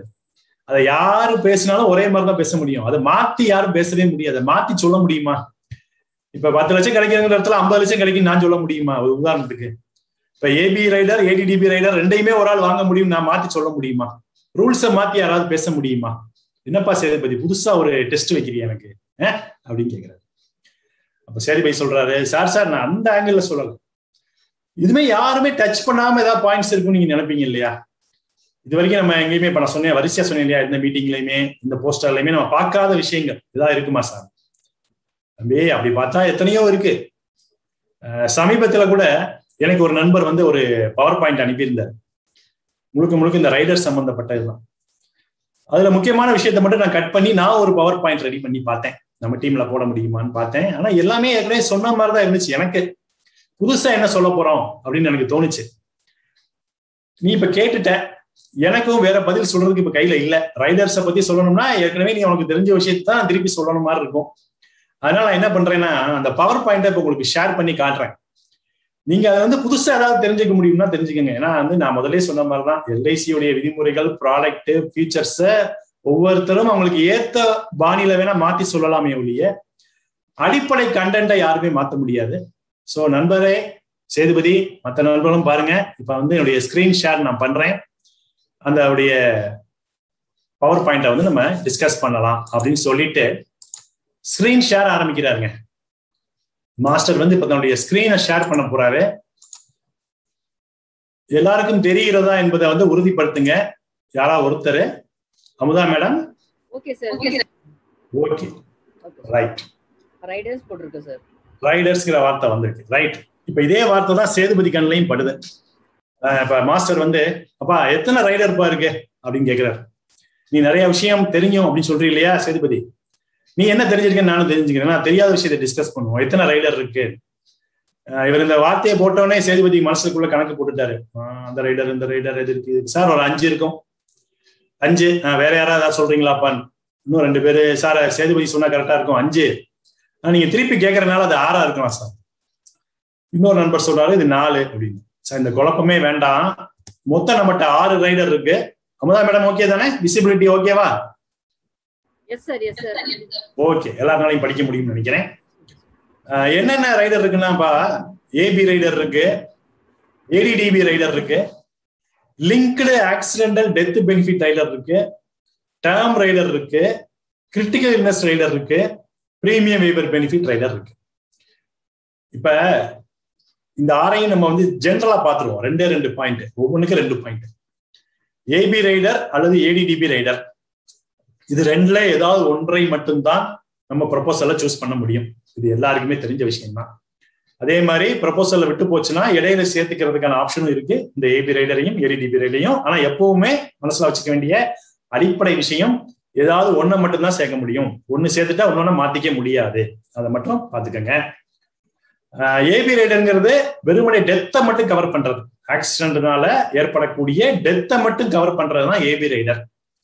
ஆக்சிடென்ட்ல வந்து 2 விளைவுகள் ஏற்படலாம். ஒண்ணு வந்து டெத்து ஆகலாம், இல்லைன்னா டிசபிலிட்டி ஆகலாம். அதாவது காயம் ஏற்பட்டு நிரந்தர ஊனம் சொல்லுவோம் தமிழ்ல, பர்மனன்ட் டிசபிலிட்டி ஆகலாம்.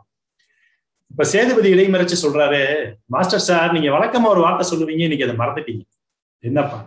ஒரு ஆக்சிடென்ட்ல 3 விதமான விஷயங்கள் நடக்கலாம் நீங்க சொல்லுவீங்க, அதுல 2 மட்டும் தானே சொல்லியிருக்கீங்க, டெத்து, டிசபிலிட்டி. அப்படியாப்பா? 3வது என்ன விஷயம்? அவர் நல்லபடியா பொழைச்சு எந்த பிரச்சனையும் இல்லாம திரும்பி வந்துடலாம்ல சார், அப்படி ஒரு ஆப்ஷன் இருக்குல்ல சார்? என்னப்பா அது ஜோக் அடிக்கிறியா இல்ல கிண்டல் பண்றியான்னு தெரியல. சரி, தொடர்ந்து பேசுவோம்.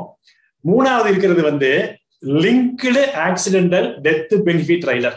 இது வந்து யூலிப் பாலிசிகளுக்கான ஆக்சிடென்ட் ரைடர். இதுல வந்து டெத்து கவர் மட்டும்தான்மா, வேற எதுவும் கவர் ஆகாது.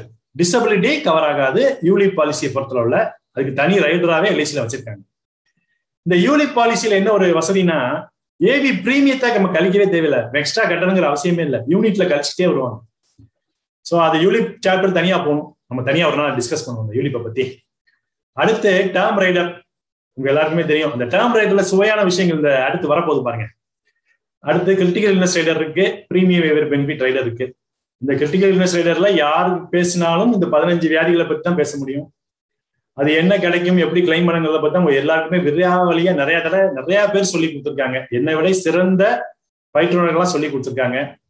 அடுத்து பிரீமியம் வேவர் பெனிஃபிட் இருக்கு. குழந்தைகள் பாலிசியில் எடுக்கக்கூடியது 25 வயசுக்குள்ள, அந்த குழந்தையோட 25 வயதுக்குள்ள ப்ரப்போசர் இறந்து போயிட்டாருன்னா பிரீமியம் வேவர் பெனிஃபிட் வாங்கியிருந்தால் ஃபியூச்சர் பிரீமியத்தை வெயிட் பண்ணிட்டு அந்த பாலிசி எந்த நோக்கத்துக்காக எடுக்கப்பட்டதோ அது பாதுகாக்கப்படும். பாலிசி இன்ஃபோர்ஸ் மாதிரி ட்ரீட் பண்ணுவாங்க.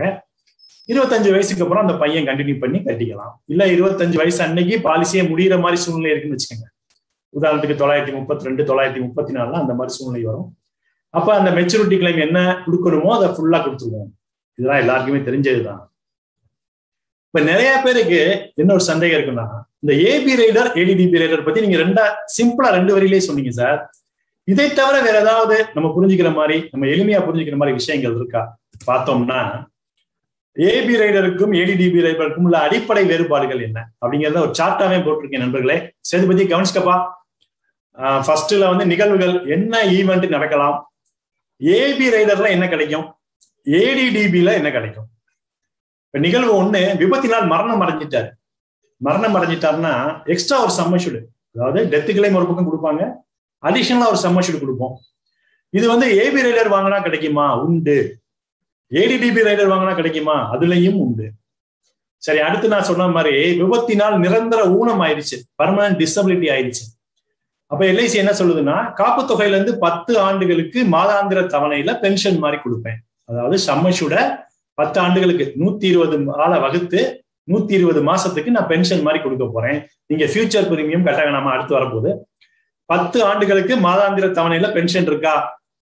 ஏபி ரைடர்ல இந்த பயன் இல்லப்பா, நல்லா புரிஞ்சுக்கோங்க. ஏபி ரைடர் மட்டும் வாங்கியிருக்காருன்னா இந்த பயன் கிடைக்காது, ஏன்னா டெத்து மட்டும் தான் கவர் ஆகும்னு முதலே சொன்னேன். ஏடிடிபி ரைடர்ல இந்த பயன் உண்டு. விபத்தினால் நிரந்தர ஊனம் ஆயிடுச்சுங்க, பிரீமியம் வேவர் பண்ணுவாங்களா? பண்ணுவாங்க. எதுல பண்ணுவாங்க? ஏடிடிபி ரைடர்ல மட்டும்தான் பண்ணுவாங்க. ஏபி ரைடர் வாங்கியிருந்தா பண்ண முடியாது. ரைட்டு. விபத்தினால் நிரந்தர ஊனம் ஆயிட்டாரு, பர்மனன்ட் டிசபிலிட்டி ஆயிட்டாரு, பிரீமியத்தை வெயிட் பண்ணியாச்சு, அடுத்த 10 வருஷத்துக்கு பென்ஷன் கொடுத்துக்கிட்டே வரும். மெச்சூரிட்டி டேட் அன்னைக்கு மெச்சூரிட்டி கிடைக்குமா? ஏபி ரைடர் மட்டும் வாங்கியிருந்தால் கிடைக்காது, ஏடிடிபி ரைடருக்கு உண்டு, இந்த பயன் உண்டு. அப்ப ஏடிடிபி வாங்கினா என்ன நன்மைனா, டெத் ஆனாலும் கவர் ஆகுது விபத்துல, டிசபிலிட்டி ஆனாலும் கவர் ஆகுது. டிசபிலிட்டியான என்ன கிடைக்குது? பிரீமியத்தை வெயிட் பண்ணிடுறாங்க, 10 ஆண்டுகளுக்கு பென்ஷன் கொடுக்குறாங்க 120 மாசமா. மெச்சூரிட்டி அன்னைக்கு மெச்சூரிட்டி தொகையும் கொடுத்துடுறாங்க. இந்த 3 விஷயமும் ஏடிடிபி வாங்கியிருந்தாலும் கிடைக்குது, ஏபி ரைடர்ல கிடைக்கிறது இல்லை. அது மட்டும் இல்லப்பா, பயன் கிடைக்கும் காலம் இந்த ரைடர்லாம் எத்தனை வருஷத்துக்கு கிடைக்கும் அப்படின்னு பார்த்தோம்னா, இந்த ஏபி ரைடர் வந்து பிரீமியம் செலுத்தும் காலம் வரைக்கும் தான் கிடைக்கும், இல்லைன்னா வயசு 70. இது எதில் முந்தியதோ அது வரைக்கும் தான் கிடைக்கும். அடுத்ததுல ஏடிடிபி ரைடர்ல பாலிசி காலம் வரைக்கும் கிடைக்கும், இல்ல 70 வயசு, இதுல எதில் முந்தியதோ கிடைக்கும். இதுல வந்து பிரீமியம் செலுத்தும் காலம், அதுல பாலிசி காலம். சேதுபதி உடனே ஒரு கேள்வி கேட்கிறாரு, சார் இந்த பாலிசி காலம் பக்கத்துல 2 ஸ்டார் ஏதோ போட்டிருக்கீங்க. சொல்றேன்ப்பா சொல்லலாம் விட்டுருவேனா? இந்த ஸ்டாருக்கு என்ன அர்த்தம்னா, நம்ம வந்து பல வகையான திட்டம் வச்சிருக்கோம். இப்ப உதாரணத்துக்கு ஜீவன் ஆனந்த் இருக்கு 815 915. இதுல ஒருத்தர் ஏடிடிபி ரைடர் வாங்கியிருக்கான்னு வச்சுக்கிறேன். பாலிசி மெச்சூரிட்டி வாங்கினதுக்கு அப்புறம் அந்த பாலிசி கண்டினியூ ஆகும். அந்த காலகட்டத்துல ஏடிடிபி கவர் ஆகுமா? ஆகாது. அதான் பாயிண்ட். அவர் பிரீமியம் செலுத்துறாரு பாத்தியா, அந்த காலகட்டத்துக்குள்ள நான் சொன்ன விஷயங்கள்லாம் நடந்தாதான் அந்த பயன் முழுமையா பயன்பெற முடியும். சோ நம்ம வந்து வாழும் போதும் வாழ்க்கைக்கு பிறகும் ஜீவன் ஆனந்துக்கு சொல்லுவோம். அந்த ஜீவன் ஆனந்த் தான் ஸ்பெசிபிக்கா சொல்லணுங்கிறதுக்காக 2 ஸ்டார் போட்டு வச்சிருந்தேன், மறந்துடக்கூடாது அப்படிங்கிறதுக்காக நான் வச்சிருந்தேன். சோ ஜீவன் ஆனந்துல பிரீமியம் செலுத்தும் காலம் வரைக்கும் தான் ஏடிடிபி ரைடர் கிடைக்கும், 815ல 915. அதே மாதிரி ஜீவன் உமங்குமே வந்து ஒரு கிட்டத்தட்ட ஒரு ஓன் லைஃப் பிளான், ஒரு 15 வருஷமோ 20 வருஷமோ பணம் கட்டிட்டு 99 வயசு வரைக்கும் எஸ்பி வாங்கக்கூடிய ஒரு பிளான். அதுல என்ன ஒரு விஷயம் இப்ப சேர்த்துருக்காங்கன்னா, ஏற்கனவே இருக்கிறது தான், அது புதுசுன்னு நான் சொல்ல விரும்பல. ஏடிடிபி ரைடர் பயன் வந்து பாலிசிதாரோட 70 வயசு வரைக்கும் கிடைக்கும்பா. அப்ப சேதுபதி சொல்றாரு, சார் இது ரைட்டு தான், இதை இன்னும் புரியுற மாதிரி ஏதாவது வச்சிருக்கீங்களா? கண்டிப்பா வச்சிருக்கேன். இப்ப ஏபி ரைடர் மட்டும் வாங்கினா என்ன பிரச்சனை, ஏடிடிபி வாங்கினா என்ன பயன் கூடுதல் அப்படிங்கிறத வந்து ஒரு படம் போட்டு உங்களுக்கு விளக்கிடுவோம். இப்போ உதாரணத்துக்கு ஜீவன் லாப் ஒருத்தர் எடுத்திருக்காரு 936, 16 வருஷம் டேர்ம், பிபிடி 10 வருஷம், அவருக்கு வயசு 35. ஏபி ரைடர் வாங்கிட்டாருப்பா. அவருக்கு வந்து முன்மொழிவு, அதாவது ப்ரொபோசல் கொடுக்கும் போது அவருக்கு ஏபி ஏடிடிபி பத்தி எல்லாம் தெரியல. ஏபி வாங்கிட்டாரு, பாலிசி கம்ப்ளீட் ஆயிடுச்சு. அப்ப இந்த ஏபி அவருக்கு எப்படி கிடைக்குதுன்னு பாருங்க. இந்த படத்துல பாலிசி ஆரம்பிச்சிருச்சு, 10 ஆண்டுகள் பணம் செலுத்துறாரு. ஏபி ரைடர் அந்த 10 ஆண்டுகளுக்கு மட்டும்தான் கிடைக்கும். அடுத்து வரக்கூடிய 6 ஆண்டுகள் அவர் பணம் கட்ட வேணாம், ஆனாலும் ஏடிடிபி கிடைக்காது. ஏன்னா வெறும் ஏபி ரைடர் இல்ல, ஏபி ரைடர் கிடையாது. அந்த 6 ஆண்டுகளுக்கு ஏபி ரைடர் என்பது கிடைக்கும். சோ ஏபி ரைடர் மட்டும் வாங்கினா இதுதான் நிலைமை. இதே ஆளு இந்த ப்ரொபோசல்ல இதே ஜீவன் லாப் 16-10 அதுல ஏடிடிபி வாங்கி இருந்தாருன்னா பாலிசி பணம் செலுத்தும் காலத்திலையும் ஏடிடிபி ரைடர் உண்டு, முடிச்சதுக்கு அப்புறம் அடுத்த 6 ஆண்டுகளுக்கு பணம் செலுத்தாமையே ஏடிடிபி ரைடர் உண்டு. சார் சூப்பர் அரேஞ்ச்மெண்டா இருக்கே சார். சார் இதுதானே சார் பார்ட்டிக்கு பெனிஃபிட், இதை மட்டுமே நம்ம ஏன் வச்சுக்க கூடாது சார்? ஏபி ரைடர் எதுக்கு சார் வச்சுக்கிட்டு குழப்பறோம்? இப்ப பாருங்க, நீங்களே சொன்னீங்க முந்தின எக்ஸாம்பிள்ல வந்து அவர் தெரியாம ஏபி ரைடர் வாங்கிட்டாருன்னு சொன்னீங்க அப்படின்னு மாஸ்டர் சொல்றாரு, சேதுபதி பாத்தீங்களா, தவறுதலா வந்து ஒரு எக்ஸாம்பிள்ல கூட அவரை சூஸ் பண்ணிருக்கூடாது நீங்க நினைக்கிறீங்க. பார்ட்டிக்கு வந்து முழு பயன் வந்து கிடைக்கணும்னு நான் வந்து ஒரு கற்பனையான ஒரு எக்ஸாம்பிள் தான், இது ஒரு ரியல் ப்ரொபோசல் கிடையாது. ஆனால் ஐஆர்டிஏ என்ன சொல்லுதுன்னா, பார்ட்டிக்கு எல்லா சாய்ஸையும் கொடுங்க, அவர் டிசைட் பண்ணட்டும் அப்படின்னு சொல்றாங்க. அதனுடைய அடிப்படையில தான் எல்லாம் வச்சிருக்கோம். ரொம்ப வருஷத்துக்கு முன்னாடி எல்லாம் இது ரெண்டும் ஒன்னாதான் இருந்துச்சு. பழைய பாலிசி எல்லாம் பாத்தீங்கன்னா இது தனியா தான் பிரிக்கல, ஏபி வாங்கிட்டாலே ஏடிடிபி வாங்கியாச்சு, அதான் மீனிங். இப்பதான் இதெல்லாம் வந்திருக்கு, புதுசா பாலிசி எல்லாம் இதெல்லாம் வந்திருக்கு அப்படின்னு சொல்லிட்டு, தம்பி இந்த உமங்க வந்து நீ நல்லா புரிஞ்சுக்கிறதுக்காக தனியாவே போட்டுருக்கேன்ப்பா. இப்ப ஜீவன் உமங்கல 30 வயசுக்காரு பாலிசி ஆரம்பிச்சிட்டாருப்பா, 20 வருஷம் டேர்ம்பா, பிபிடி கட்டுறாருப்பா, ஏடிடிபி வாங்கியிருக்காருப்பா. அந்த 20 வருஷத்துக்கு ஏடிடிபி உண்டுப்பா, 50 வயசு வரைக்கும். பிபிடிக்கு அப்புறமும் ஏடிடிபி இருக்கு பாருங்க, 70 வயசு வரைக்கும் இருக்கு பாருங்க. நான் அந்த 70ங்கிறத வந்து ஒரு சிவப்பு கோடு போட்டு காட்டியிருக்கேன் பாருங்க, ஏன்னா அதோட அந்த வயசோட ஏடிடிபி முடியுது. அப்ப ஏற்கனவே ஜீவன் உமங் பாலிசியில ஏகப்பட்ட பெனிஃபிட் இருக்கு, நம்ம கஸ்டமருக்கு சொல்லிக்கிட்டே வருவோம், நிறைய விஷயங்களை சொல்லிக்கிட்டே வருவோம்.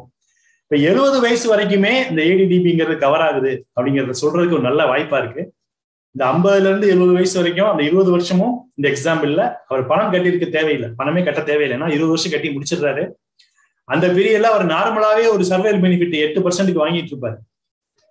ஒருவேளை அதுல டிசபிலிட்டி ஆயிடுச்சுன்னா அந்த டிசபிலிட்டி பெனிஃபிட்டையும் அவருக்கு கொடுக்கறதுக்கு வாய்ப்பு இருக்குப்பா.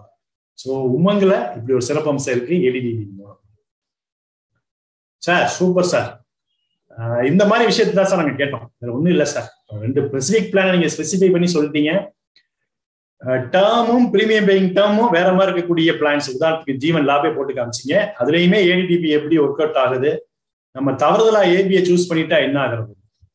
இன்னொரு நண்பர் கேட்கிறாரு, அந்த குழுமத்துல இருந்தவரு, சார் தவறுதலா கம்ப்ளீட் ஆயிடுச்சு ஏபில, ஏடிடிபிக்கு மாத்திக்க முடியுமா சார் வருங்காலத்துல அப்படின்னு. அதாப்பா நான் ஆரம்பத்திலேயே சொன்னேன், ஒரு தடவை ஏபி போட்டு கம்ப்ளீட் ஆயிடுச்சுன்னா திருப்பி அந்த பாலிசியில ஏடிடிபியை மாத்திக்க முடியாது, அதுக்கு எந்த ப்ரொவிஷனும் கிடையவே கிடையாது இன்னைக்கு வரைக்கும். ரெண்டுமே வாங்காம இருந்தா வேணா ஏடிடிபியை சேர்த்துக்கலாம், அதாவது மைனர் லைஃப்லயோ மிச்ச பாலிசியில விட்டு போச்சு அப்படின்னா நம்ம ஏபி சேர்த்துக்கலாம். அப்படி சேர்க்கும் போது இந்த ஏடிடிபியை சேருங்க நண்பர்களே, அதுதான் நம்மளுடைய வேண்டுகோள். இதை சொல்லும் போதே உங்களுக்கு எல்லாம் புரிஞ்சிருக்கணும் ஃப்ரெண்ட்ஸ், ஏபிக்கும் ஏடிடிபிக்கும் பிரீமியத்துல கொஞ்சம் வித்தியாசம் இருக்கும். ஏன்னா பிரீமியம் செலுத்தும் காலத்துக்கு அப்புறமும் ஏடிடிபி கவரேஜ் கண்டினியூ ஆகுது, உமங்கல 70 வயசு வரைக்குமே கண்டினியூ ஆகுது. இந்த அடிப்படையில பிரீமியம் வந்து கூடுதல் இருக்கிறதுக்கு காரணம் வந்து இந்த எக்ஸ்ட்ரா கவரேஜ் தான். ஸோ இதை புரிஞ்சிருப்பீங்கன்னு நினைக்கிறேன். அடுத்து நான் நண்பர் என்ன அனுப்பியிருந்தாருன்னா, ஒருத்தருக்கு அதிகபட்சம் ஏபி ஏடிடிபி எவ்வளவு கொடுக்க முடியும், இதுல வந்து நிறைய குழப்பங்கள், நிறைய வெவ்வேறு விதமான கருத்துக்கள் ஓடிக்கிட்டே இருக்கே. ஏன்னா எனக்கு இந்த பவர் பாயிண்ட் அனுப்பிச்ச நண்பர் வந்து பெரிய பெரிய பாலிசிகளா பிடிப்பவர், அதாவது பேசினாலே 1 கோடி 2 கோடி தான் அவர் பேசுவார் சம்மிஷுடு. அப்ப அவருக்கு எங்கெல்லாம் சிக்கல் வருமோ அந்த ஏபியில தான் அவருக்கு சிக்கல் வரும். ஏன்னா ப்ரீவியஸ் பாலிசி எல்லாம் கணக்கில் எடுத்துட்டு தான் ஏபி பார்ப்பாங்க. அதை தீர்க்கணும் அப்படிங்கிறதுக்காக இப்படி ஒரு சார்ட் அவர் போட்டாரு. ஒரு ஆயுளின் பேரில் ஏபி மற்றும் ஏடிடிபி அதிகபட்ச காப்பு தொகை எவ்வளவு கொடுக்க முடியும். அதிகபட்சம் ஏபி ஏடிடிபி ரெண்டையும் கூட்டி தான் பார்க்கணும். ஒரு பாலிசியில ஏபி வாங்கியிருக்கலாம், இன்னொரு பாலிசியில ஏடிடிபி வாங்கியிருக்கலாம், அது என்ன வேணா இருந்துட்டு போகுது. ஆனால் அதிகபட்சமாக ஏபி ஏடிடிபி கொடுப்பதற்கு நம்ம கால்குலேட் பண்றதுக்கு ரெண்டையும் கூட்டி தான் பார்க்கணும். ஃபர்ஸ்ட் ஜீவன் சிரோமணி 2 இருக்கு. இப்ப 847 பழைய பிளான், 947 புதிய பிளான். ஜீவன் சிரோன்மணியும் மிச்ச திட்டங்களையும் சேர்த்து, மிச்ச எல்லா திட்டத்தையும் சேர்த்து, ஏபி எந்தெந்த பிளான்லாம் இருக்கும் எல்லாத்தையும் சேர்த்து, யூலிப் திட்டங்களையும் சேர்த்து 2 கோடி வரைக்கும் கொடுக்கலாம். இதுதான்ப்பா இப்ப புதுசா வந்திருக்கு. இது புதுசுன்னு நான் சொல்ல விரும்பல, ஏன்னா ரொம்ப நாளைக்கு முன்னாடியே இருக்கு. இதெல்லாம் நம்ம ஒரு இடத்துல பாயிண்ட் ஆஃப் டிஸ்கஷன்ல இன்னைக்கு தான் அதை பண்றோம். அடுத்து ஜீவன் சிரோன்மணி சேர்க்காம மிச்ச திட்டங்கள், ஜீவன் சிரோன்மணி வெளியே தனியா வச்சிருங்க. மிச்ச திட்டங்கள் endowment, money back, Labh, Lakshya, Umang, ULIP திட்டத்தையும் சேர்த்துக்கங்க. மிச்ச திட்டத்தை பூரா சேர்த்தா அதுக்கு 1 கோடி. அப்ப ஒருவருடைய ஆயுள்ல அதிகபட்சம் 2 கோடிய ஏபிஏடிடிபி தாண்டக்கூடாது அப்படிங்கிறது தான் பொருள். அப்ப இன்னொரு நண்பர், இப்ப சேதுபதி கொஞ்சம் ஆஃப் ஆயிட்டாரு. இப்ப மிச்ச நண்பர்களுக்கு ஆர்வம் ஜாஸ்தி ஆயிடுச்சு. சார் இதை எப்படி சார் கண்டுபிடிப்பாங்க? இப்ப நம்ம 1 கோடி ரூபாய்க்கு பாலிசி கொடுக்குறோம்னா அவருக்கு 1 கோடியை தாண்டக்கூடாதுங்கிறதுலாம் நம்ம எப்படி சார் கால்குலேட் பண்ணுவாங்க? அதுக்கு தான்ப்பா ப்ரீவியஸ் பாலிசியை கரெக்டா எழுதுங்கன்னு நம்ம சொல்லிக்கிட்டே இருக்கோம். ப்ரீவியஸ் பாலிசி பல விஷயத்துக்கு பயன்பட்டா கூட ஏபிஐ முடிவு பண்றதுக்கு ரொம்ப ரொம்ப முக்கியமா பயன்படுது. அப்ப அதனால ப்ரீவியஸ் பாலிசியை கரெக்டா எழுதுனீங்கன்னா ஏற்கனவே எவ்வளவு ஏபி எடுத்திருக்காரோ அதை கழிச்சுக்கிட்டு மீதியை கொடுத்துடலாம். உதாரணமா ஜீவன் லாப்ல ஒரு 1 கோடி ரூபாய்க்கு ஒரு ப்ரொபோசல் கொடுக்குறான்னு வச்சுக்கோங்க. அவருக்கு எண்டோமெண்ட்ல ஏற்கனவே 40 லட்சம் ரூபாய் இருக்கு. அந்த 40 லட்சம் ரூபாய்க்கு ஏபியும் இருக்கு. அதாவது இன்னைக்கு ஜீவன் லாப்ல 1 கோடி ரூபாய் ஏற்கனவே அவருக்கு ப்ரீவியஸ் பாலிசி, அது எந்த வருஷம் எடுத்திருக்கலாம் அதை பத்தி நம்ம கவலை இல்லை. 40 லட்சம் ரூபாய்க்கு எடுத்து அது ஏபி இன்ஃபோர்ஸ்மெண்ட் இருக்கு. அப்ப இன்றைக்கு அவருக்கு ஏபி 60 லட்சம் தான் கொடுக்க முடியும். இந்த ப்ரப்போசல்ல 2 கோடியில 160 கிடையாது. ஏன்னா அது சிரோன்மணி சேரல, நல்லா பாத்துக்கோங்க. ஜீவன் லாபம் தான் நான் சொன்னேன். ஜீவன் சிரோன்மணி சேர்க்காம மித்த திட்டங்கள்லாம் சேர்த்து அவருக்கு 1 கோடியை தாண்டக்கூடாது. அப்ப 60 லட்சம் ரூபாய்க்கு தான் அந்த ஜீவன் லாப்ல கொடுப்பாங்க. பேசிக் சம்மஷூட் 1 கோடியா இருக்கும். ஆனா ஏபி சம்மஷூட் 60 லட்சம் தான்.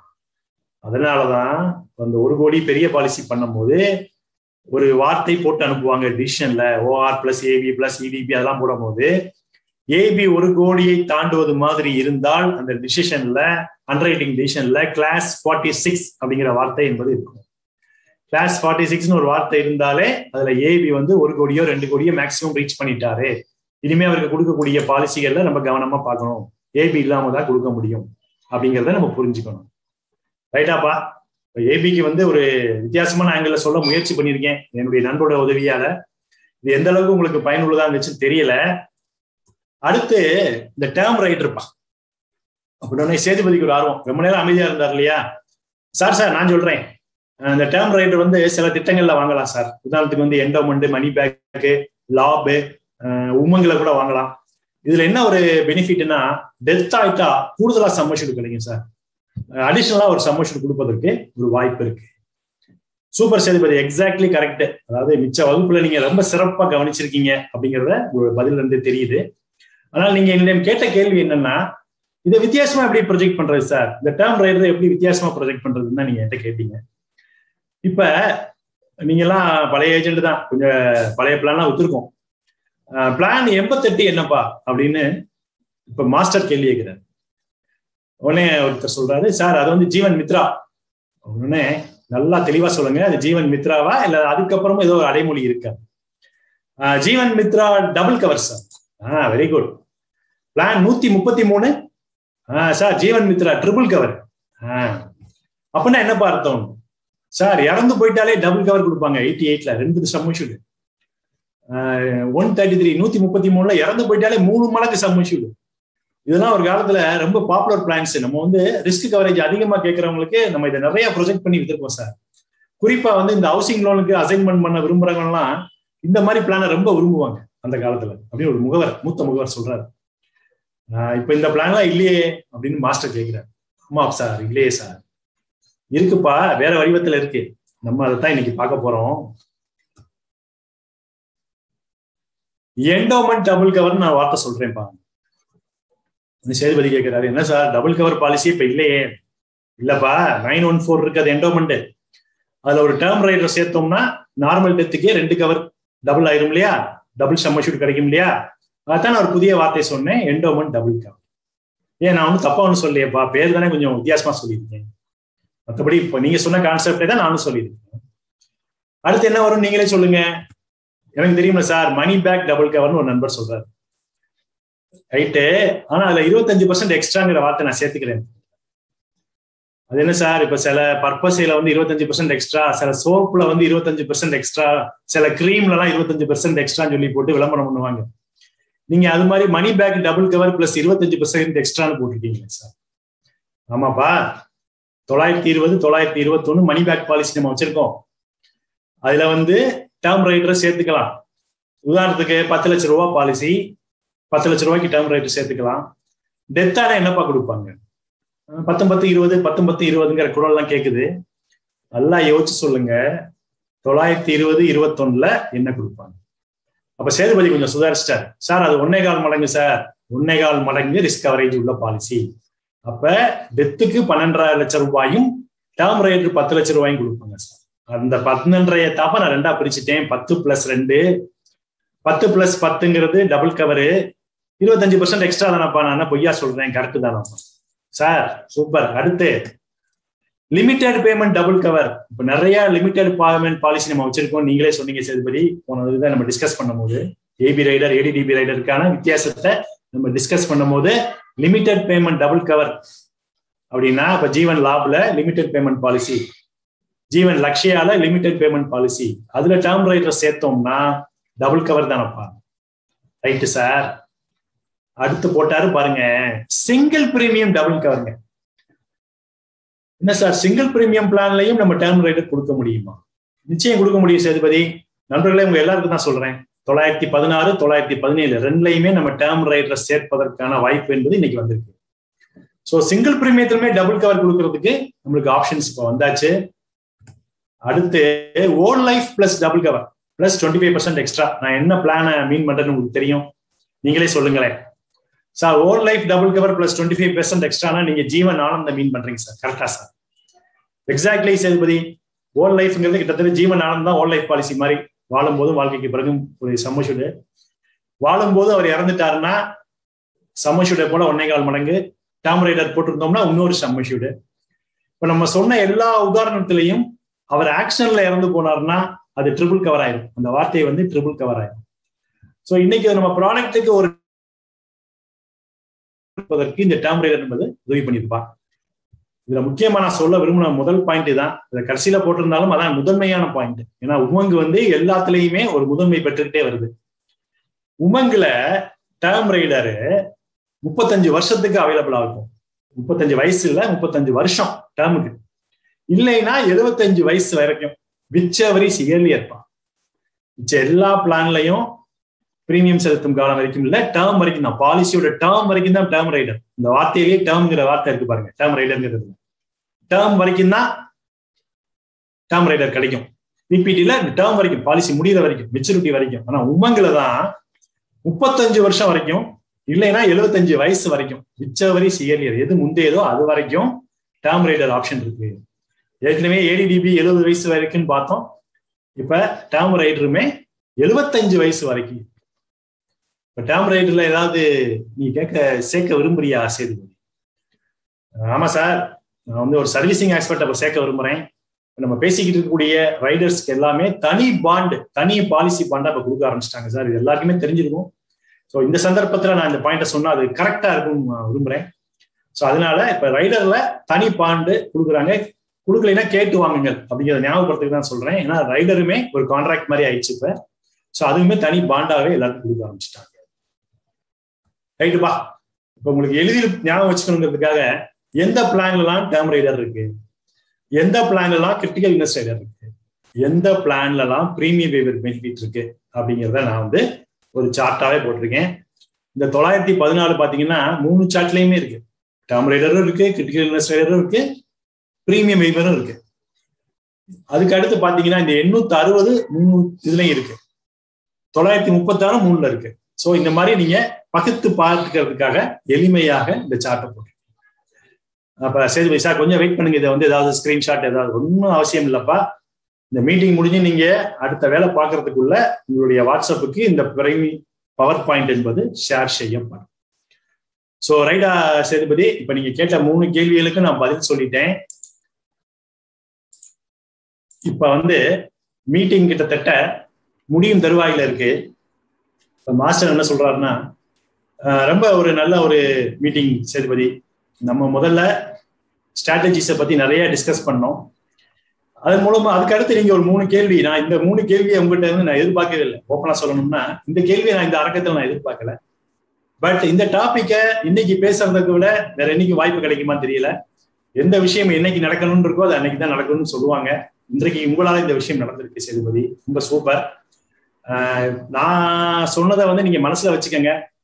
இந்த ஒரு வாரமும் லாக்டவுன் எக்ஸ்டெண்ட் ஆயிருக்கு. சில விஷயங்கள் நம்ம பேசியிருக்கோம், ஸ்ட்ராட்டஜி எப்படி பண்ணுங்கிறதையும் பேசியிருக்கோம். உங்களுக்கான அந்த 3 டவுட்டை நான் கிளியர் பண்ணியிருக்கேன். இது போக வேற யாராவது கேள்வி கேட்க விரும்புறீங்களாப்பா அப்படின்னு மாஸ்டர் அவங்க அணியில கேட்டாரு. அவங்க அணியில என்ன சொன்னாங்க, அவங்க அடுத்து என்ன கேள்வி கேட்டாங்கிறத நம்ம அடுத்த வாரம் பார்க்கலாம். இப்ப அந்த மாஸ்டர் நம்ம எஸ்எம்ஜி குரூப்ல கேட்கிறாரு, நீங்க ஏதாவது கேள்வி கேட்க விரும்புறீங்களா?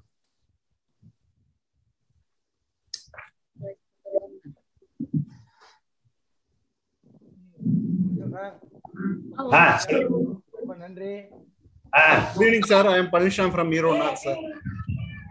சொல்லுங்க சார். சூப்பரா இருந்துச்சு சார். தெரியாத விஷயங்கள தெரிஞ்சுக்கிட்டோம். ADDP 70 years வரைக்கும்ங்கிறது நல்ல விஷயம் சார். எனக்கு என்ன கேட்டீங்கன்னா சார், சொல்லுங்க, நீங்க சொல்லி உங்க டவுட்ட கேளுங்க. கேள்வி மட்டும் கேளுங்க சார். சார், அந்த ஆக்ஷன் பை ADDP கொடுக்குறோம் இல்லைங்களா? இப்போ அப்போ ஒரு 1 கோடி ரூபாய் பாலிசி கொடுத்துருக்கு. அவருக்கு ஒரு 30 லட்சம் இருக்கும்போது நமக்கு 70 lakhs தான் இந்த பாலிசியில கவர் பண்ணிருக்காங்க. 30 lakhs அந்த பாலிசி மெச்சூர் ஆயிட்டா நான் மறுபடியும் அந்த 30 lakhs இதுல ஆட் பண்ணிக்க முடியுமா? கண்டிப்பா ஆட் பண்ணிக்கலாங்க. அதுல எந்த மாற்றம் கிடையாது. கண்டிப்பா பண்ணிக்கலாம். ஆப்ஷன் இருக்கு. மெச்சூரிட்டி கிளைம் வாங்கி செட்டில் ஆயிட்டாருன்னா நிச்சயமாக வாங்கிக்கலாம். ஓகே. ரெண்டாவது செலுத்தி நீங்க வாங்கிக்கலாம். ஓகே. ரெண்டாவது சார், இப்ப நீங்க சொன்னீங்க அந்த ரிஸ்க் பிரீமியம் நம்ம டைமுக்கு மட்டும் தான் வாங்குறோம்னு. இப்ப கூலிங் ஆஃப் பீரியட்ல கேன்சல் பண்ணா ரிஸ்க் பிரீமியம் வாங்குறோம். அந்த அன்மோல் ஜீவன்ல நம்ம பார்ட்டி கட்டாம விட்டுட்டு கட்டுனாக்க நம்ம லேட் ஃபீ வாங்குறோமே சார், அது லாஜிக்கா கரெக்டா தெரியல எனக்கு. அதாவது லேட் ஃபீஸ்னா என்ன அர்த்தம்னா, நீங்க ரிவைவல் கிளாஸ் பார்த்திருந்தீங்கன்னா புரிஞ்சிருக்கும். நீங்க பாத்தீங்க, நான் பார்த்தேன் உங்களை ரிவைவல் கிளாஸ்ல நீங்க இருந்தீங்க. ஆமா சார். ரிவைவல்ங்கிறத நம்ம 2 விதமா பண்றோம். டியூ டேட் தாண்டிட்டாலே நம்ம லேட் ஃபீஸை விதிக்கிறோம் அவருக்கு. ஃபர்ஸ்ட் டிலேவா கட்டுறீங்க அப்படிங்கிறதுக்காக. அது டைப் ஆஃப் ரிவைவல், வேற ஒண்ணுமே கிடையாது. லேட் ஃபீஸையும் ரிஸ்க் பிரீமியத்தையும் நீங்க குழப்பிக்காதீங்க. உங்க ஆங்கிள் பார்த்தா ரிஸ்க் பிரீமியத்துக்கு மட்டும் நீங்க லேட் ஃபீஸே வாங்கக்கூடாதுன்னு சொல்லுவீங்க போல இருக்கு. இல்ல சார், நான் கேட்கறது என்னன்னா, அந்த பீரியட்ல நம்ம ரிஸ்க் கவர் பண்ணல. அன்மோல் ஜீவனை பொறுத்த அளவுக்கு அந்த பீரியட்ல ரிஸ்க்னா நம்ம கண்டிப்பா எதுவும் கொடுக்க போறது இல்ல. அவர் 1 month கழித்து தான் ரிவைல் பண்ண வர்றாரு. ஆனா அந்த 1 month நம்ம லேட் ஃபீ வாங்குறமேங்கிறதா கேக்குறேன். நீங்க அன்மோல் ஜீவனை விட்டுருங்க, எண்டோமெட்டிக்கே கேக்குறேன். எண்டோமெட்டிக் நான் சொல்றேன். எண்டோமெட்டிக்மே அந்த பீரியட்ல இந்த பாலிசில எந்த பாலிசியுமே ரிஸ்க் கவர் பண்றது இல்ல. அப்ப அன்னையில இருந்தே பிரீமியத்தை வாங்கிட்டு போயிடலாம்ல. எதுக்கு இது வாங்கணும்? லேட் ஃபீஸ் தான். பிரீமியமே வாங்க தேவையில்லையே நீங்க சொல்ற மாதிரி பார்த்தா. சார் இல்ல, அதுல போனஸ் கொடுக்குறோம், அதனால நம்ம லேட் ஃபீ வாங்குறது ஓகே. எனக்கு போனஸ் வேணாம்னு அவர் சொல்லிட்டாருன்னு வச்சுக்கோங்க. அதாவது சார், கான்ட்ராக்டா அவர் மீறிட்டார். அதான் point. First point, late fee விதிக்கக்கூடிய நார்மலா கட்டிட்டு இருக்காங்க நம்ம லேட் ஃபீஸ் வாங்குறோமா? சார், நார்மலா ரெகுலரா கட்டிக்கிட்டு இருக்காங்க நம்ம லேட் ஃபீஸ் வாங்குறோமா? இல்ல இல்ல இல்ல இல்ல. அவரு கான்ட்ராக்டை மீறும் போது அவருக்கு கொடுக்கக்கூடிய ஃபைன் வேற ஒண்ணுமே கிடையாது. இதுல கவரேஜ்னா நீங்க 1 year ரெனுவல் கான்ட்ராக்ட் கிடையாது. நம்ம நான் முதல்ல சொன்னேன், லெவல் பிரீமியம் எப்படி சார்ஜ் பண்றோம்னா அவருக்கு தொடர்ந்து கட்டுவாருங்கிற அடிப்படையை வச்சுதான் நம்ம லெவல் பிரீமியம் சார்ஜ் பண்றோம்.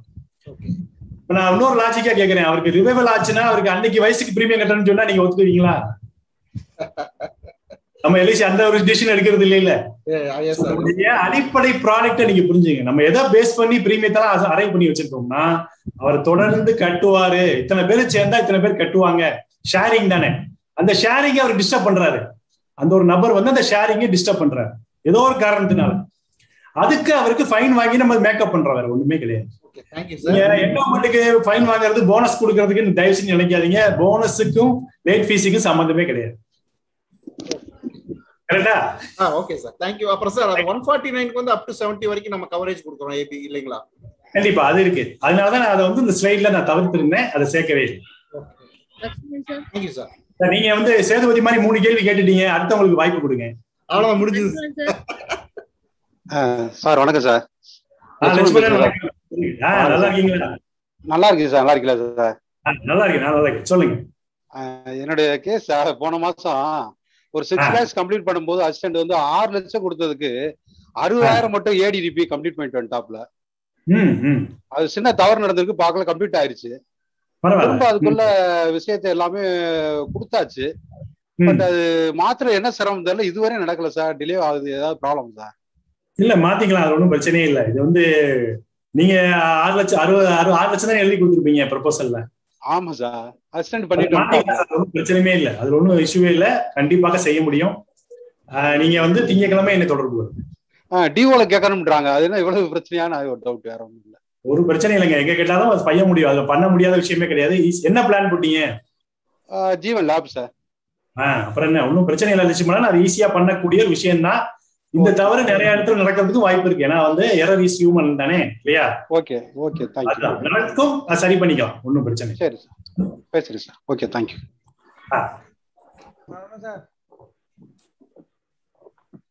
அவ்வளவுதானா? வேற கேள்விகள் இல்லையா இன்னைக்கு? இல்ல போல. அடுத்த கிளாஸ் இருக்குது சார். தலைவரே, அடுத்த கிளாஸ் இருக்கு 9:15. ஓகே. நண்பர்கள் வேற யாருக்கும் கேள்வி இல்லை அப்படிங்கிற பட்சத்துல நம்ம வந்து கிளாஸை வந்து இன்னைக்கு நிறைவு பெறலாம்.